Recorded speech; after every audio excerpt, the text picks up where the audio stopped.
نسوي تحدي. نزل اصبعك لو كذا، فهمتي؟ أوكي. يلا جيبي يداتك. نزل اصبعك لو قد بلغتي احد وهو يكتب.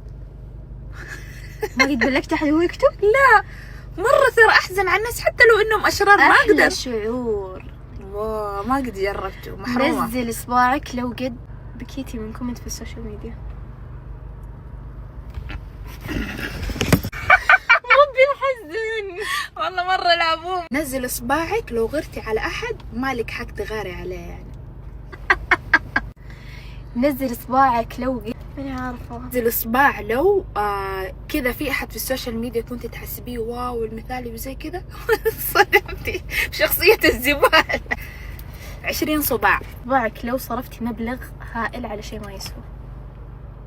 لا من جد؟ والله ما شاء الله. اصرف على شيء يسوى دائما، يعني مو اشتري شوفي اشياء ما تسوى بس ما تكون بمبلغ ايوه هائل، يعني 1000 كذا 500 فهمتي؟ بس مو مثلا 5000 كذا اقط على شيء ما يسوى. لا الحمد لله ما وصلت دي المرحله. حتى الحمد لله ما وصلت.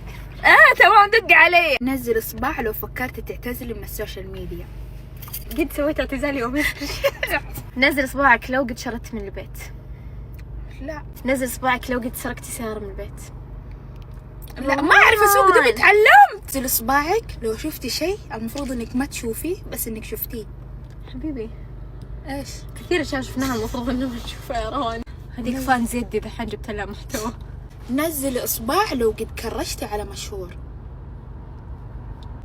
والله ما ينزل، اكسر ولا ينزل. يلا سلموا على الاهل خلاص. والله سلموا على الاهل.